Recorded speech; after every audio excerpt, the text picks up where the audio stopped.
Hello YouTube and welcome to GrunfWorks. This is episode 30 of the Interplanetary Voyage of Exploration. And in previous episode, Valentina has had a dream. A dream of flying carborundum powered warp ship all the way to past the Kerbin, onward to Sarnus, and then finally going with its destination, Eloo. These are some highlights. If you haven't watched the previous episode, please do watch the episode. There will be some extraordinary superpowers, or just simply physics glitching, at the orbit of Ovok.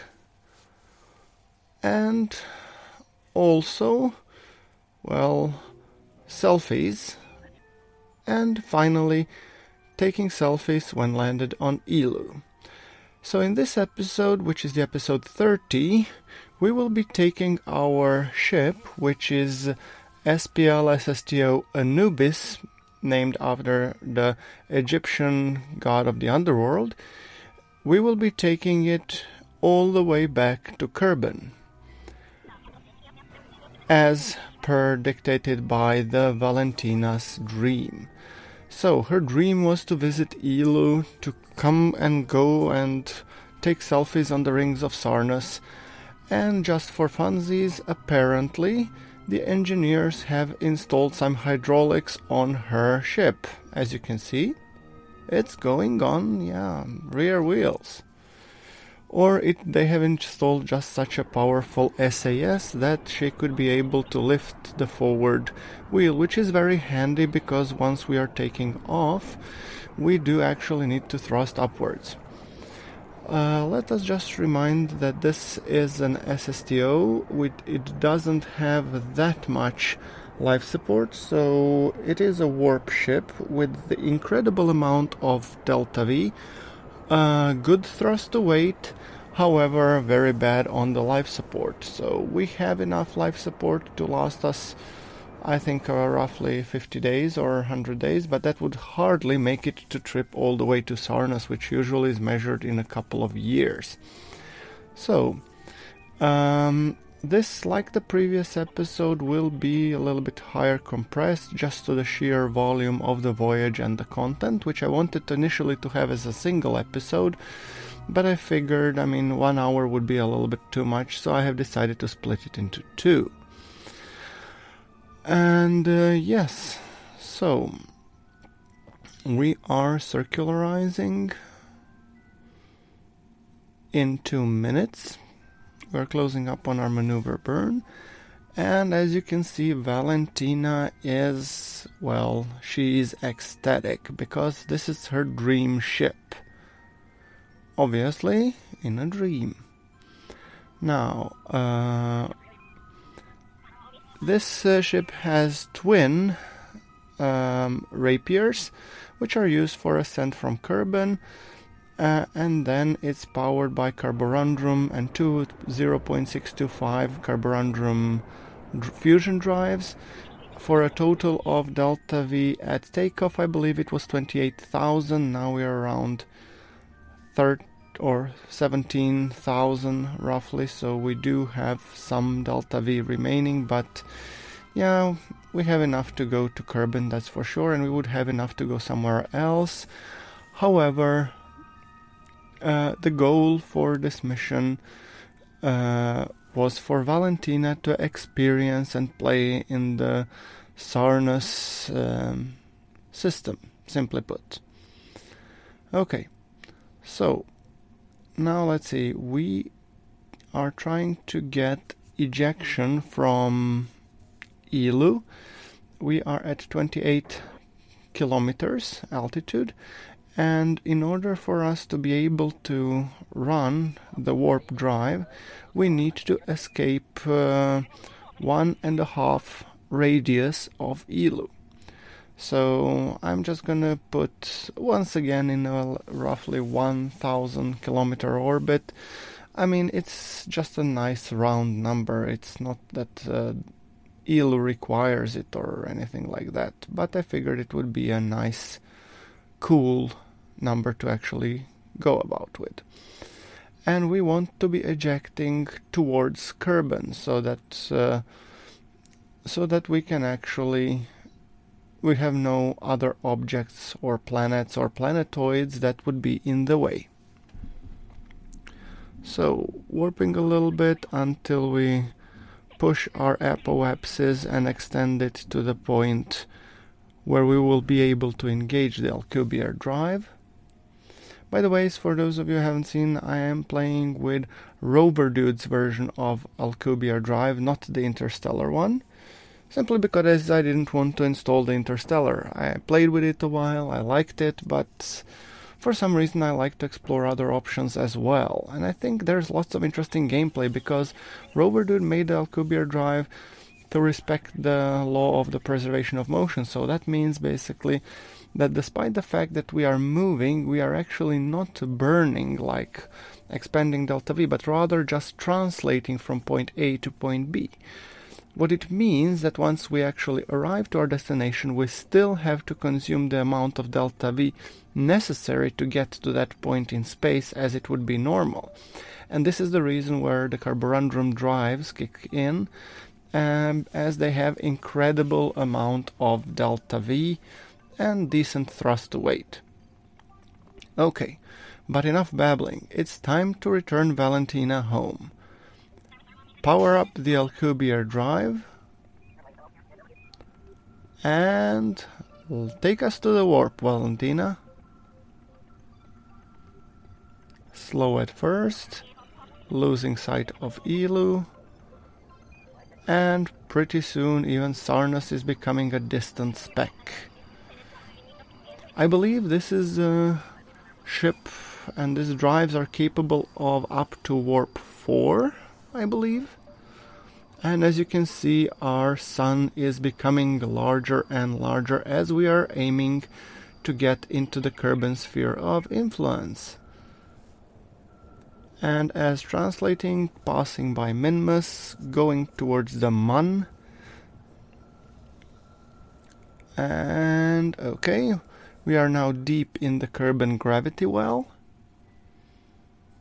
This is actually a little bit harder to steer because you have to point to the planet where you want to go and you want to make sure that you arrive from the correct side. And once again I'm setting up a maneuver node, which will be a 7,777.04 meters per second. Yeah, a lot of sevens there. Okay, just tweaking and making sure that inclination is also okay. Let us turn off the Alcubierre drive and turn on the carborundrum engines. Close the cargo bay, and now we want to be pointing towards a maneuver node prograde. And since this will be also a 16-minute burn, I'm in for keeping your and mine sanity. I will have it accelerated, of course. Valentina, as trained pilot, has set up an autopilot to basically hold the course maneuver prograde, and once we actually arrive to the place where we are supposed to be starting to burn, our burn of 8,049 meters per second. So, which will be happening in roughly 14 minutes.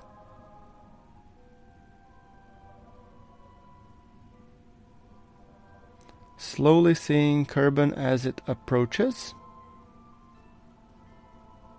We are currently in the high in the space above Kerbin and on an escape trajectory out of the Kerbin system. So we need to perform this very long burn to be able to get into orbit around Kerbin once again. After we get to the orbit, then we will be decreasing our apoapsis and periapsis until we get to the brink of the atmosphere, at which point we will be doing the re-entry and hopefully get to the KSC. Valentina there enjoying the view. And as I stated in a previous episode, this actually plane, I really love building SSTOs, especially with some special capabilities like this warp-capable ship.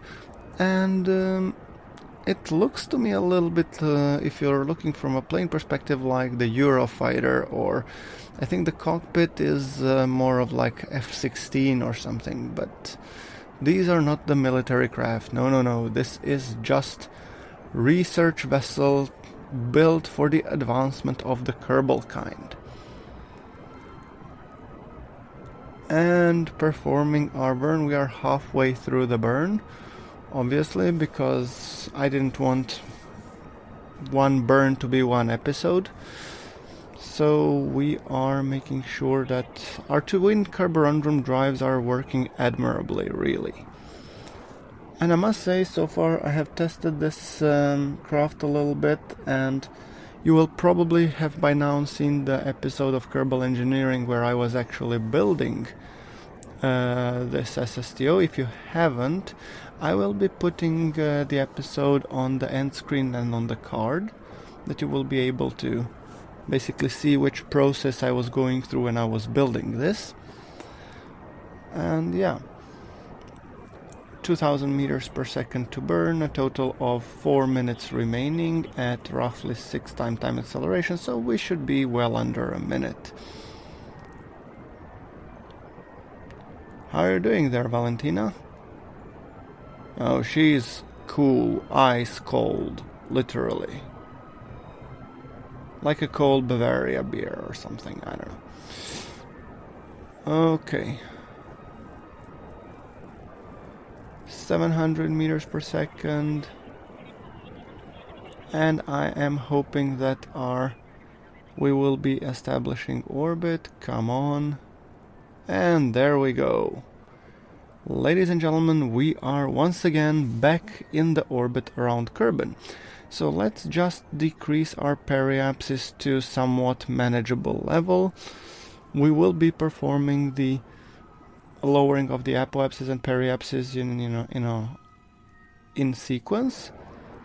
For example, like this 600 meters per second burn, taking the apoapsis from 4 million to something more manageable. And I'm thinking, when I'm speaking manageable, we're talking roughly 100 kilometers or even less. We'll see how it looks. By the way, the mod that you're looking at that illuminates my plane when engine is burning is, I believe, called engine lighting. It's really a cool mod and makes night launches very, very atmospheric.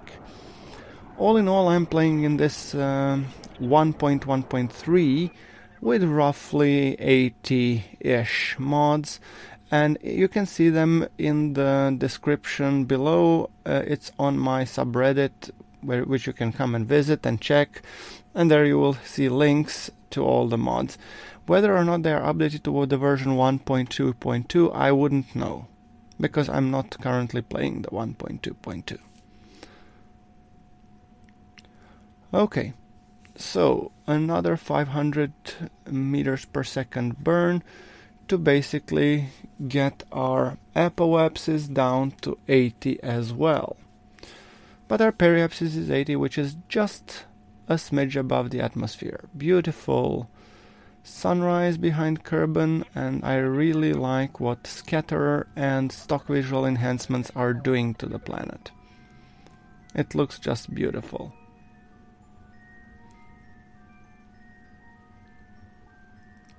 Okay.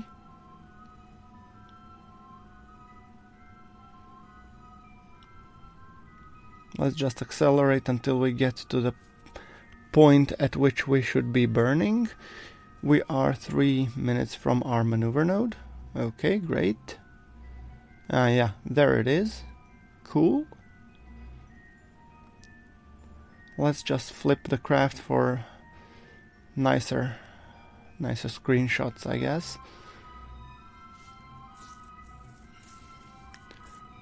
How will this dream end for Valentina? Will it become a beautiful dream memory that she will remember and wake up in the morning and say, oh, this was a beautiful dream, I only wish it was real? Or will the re-entry turn into a nightmare and she'll wake up screaming, saying, oh, what the hell happened?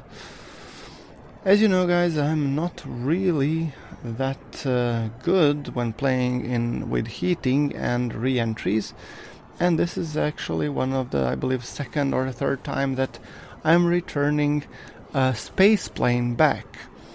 The first one was obviously the Buran shuttle orbiter, which landed successfully in the sea. The second one was the tragedy of the real shuttle orbiter, which was in episode 6, which just disintegrated above KSC, killing Jeb, Pablo, and somebody else. Sorry. And now, while I'm talking to you, I'm actually adjusting my trajectory to a little bit overshoot KSC, because I have a feeling that this calculations are not entirely correct. So, yeah, I'm lowering my periapsis to roughly 50-ish something, and then I will be deploying the air brakes and all that jazz. We have 1 minute 40 seconds to the burn. Valentina is ecstatic.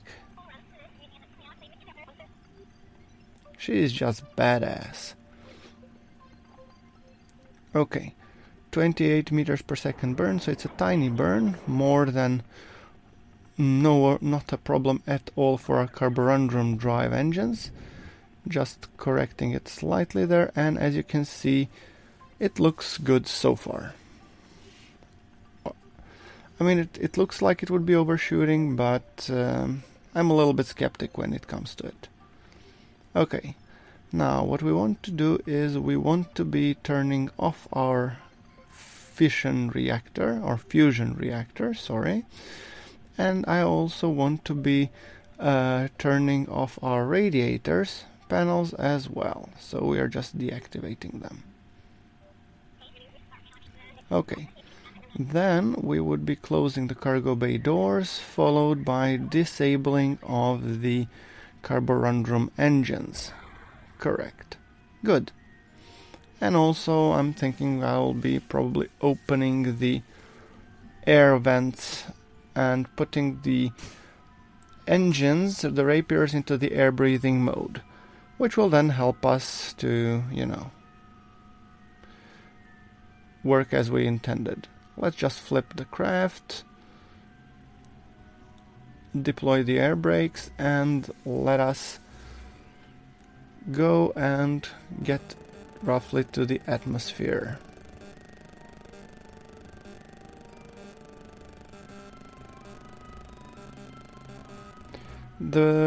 We are going into the night. I'm sorry, guys, that we would be performing the aerobraking, I guess, on the re-entry on the night side, but I have cranked up a little bit of the contrast, so at least you would be able to see the plane.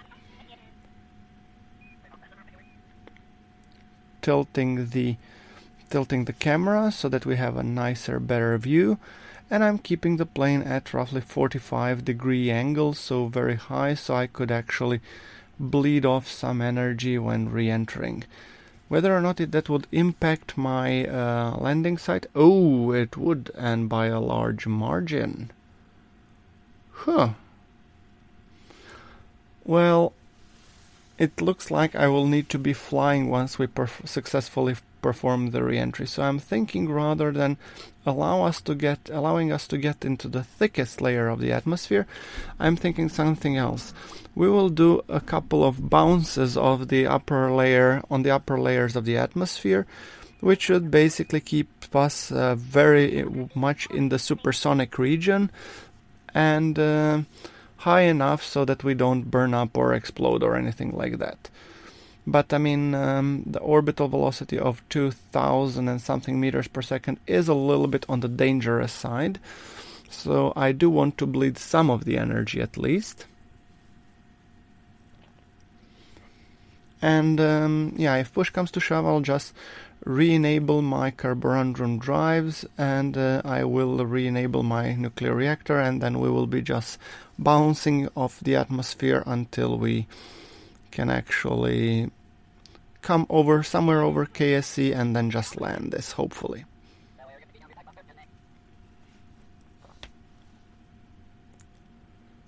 Our periaps is decreasing, so we do have some friction, or we are creating some drag.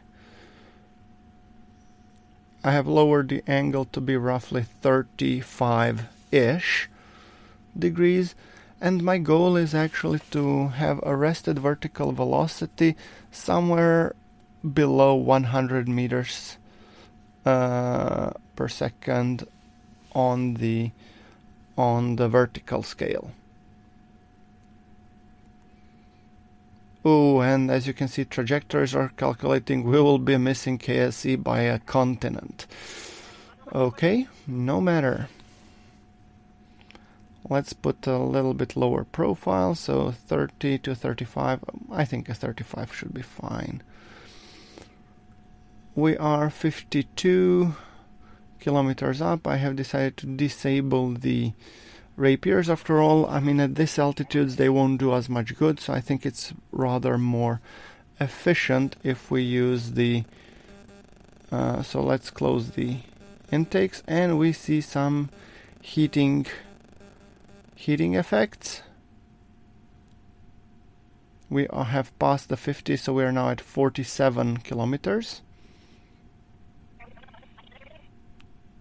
And we have started to decelerate.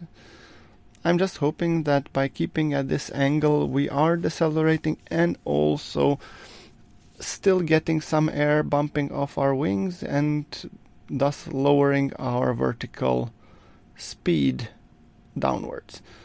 And I've also decided to pop the air brakes just to make sure that we do slow down and get out of the danger region, because I'm being scared of falling too far down too fast. So yes, okay, I've decided to re-engage the engines and perform the first bounce. Yeah, keeping somewhere the velocity between 1.4 thousand meters per second and 1.2. So we are going roughly at 4 Mach. And we are keeping altitude-wise somewhere around 37,000. And we are crossing one of the deserts, or mountains, I would say. Mountains, grasslands. And deserts. Burning to gain a little bit of altitude. You see now it's very beneficial that we have such high delta V in our small spaceplane. Beautiful sunrise while we are still experiencing the heating effects. But given our vertical velocity is positive than negative, and I guess we aren't going that steep and that fast, so we are keeping to the thinner layers of the atmosphere, which is hopefully helping us.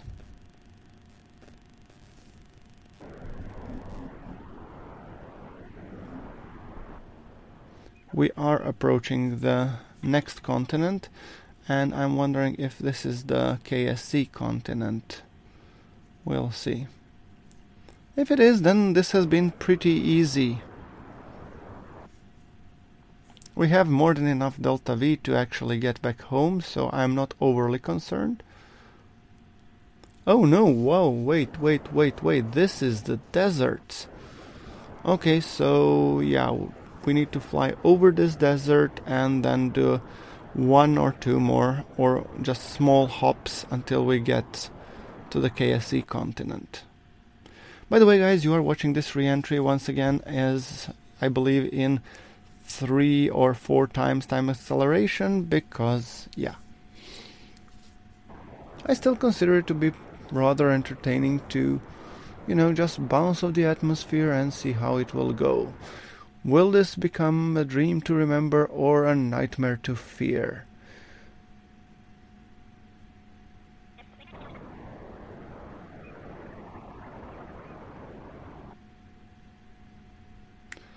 Thankfully, Valentina is one of our top Kerbals. She's our test pilot, and she is tough.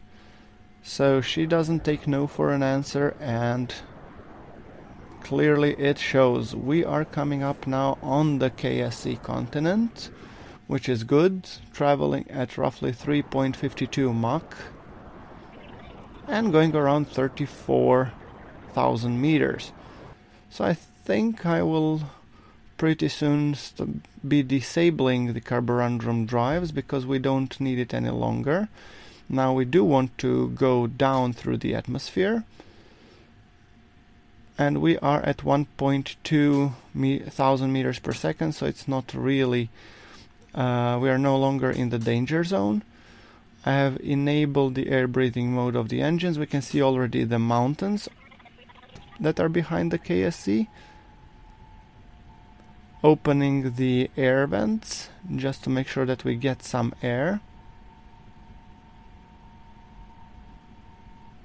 But we need to also spool our rapiers. We don't have that much delta V. My engineer says 0, but yeah, we do have some liquid fuel, which should hopefully get us to safely land. We are roughly going around 2 Mach, so we are still supersonic. We don't want to be going too low too fast, so I am keeping somewhat on the glide path with a fully deployed air brakes.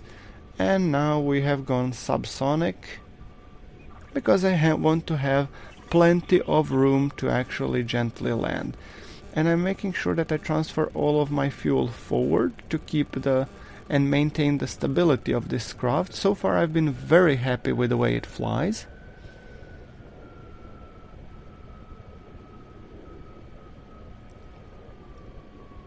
Okay, it seems that we are lined up properly.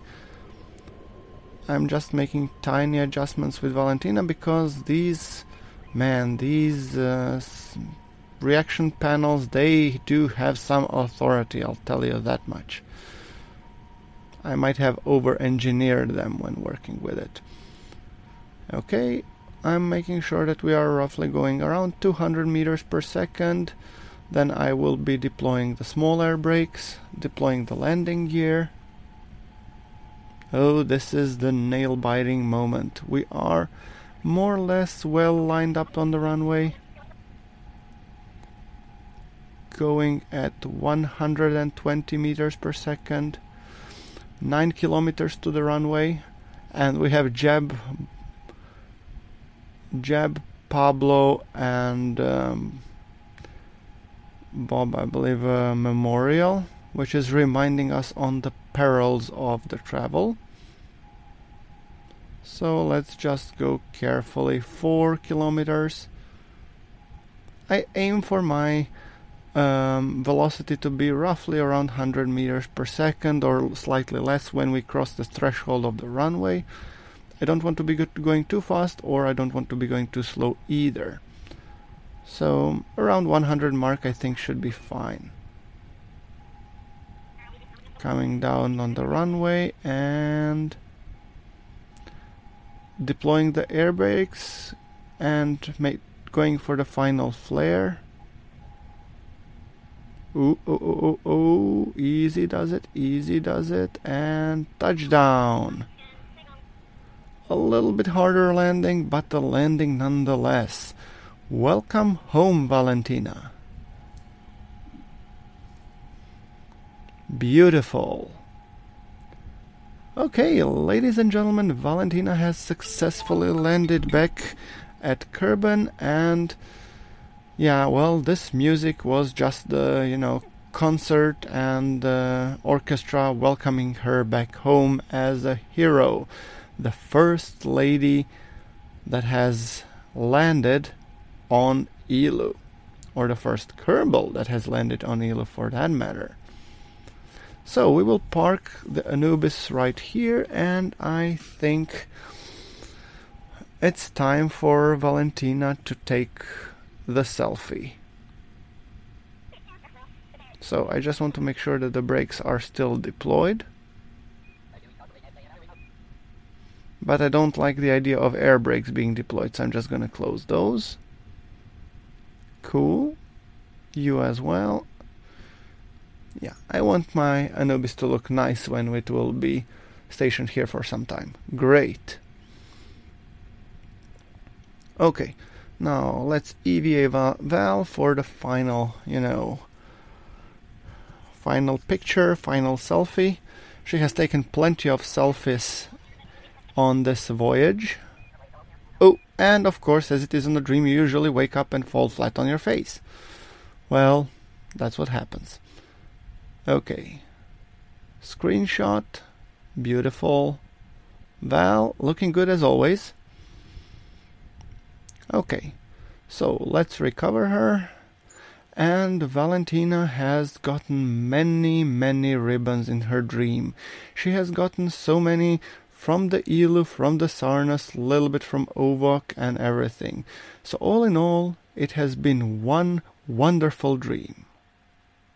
Or was it a dream? Okay, ladies and gentlemen, we are up close with the episode. Like if you like, hit subscribe for more KSP, and I will see you all in the next episode. Until then, thank you very much for watching. This is GrunfWorks signing off from Eloo.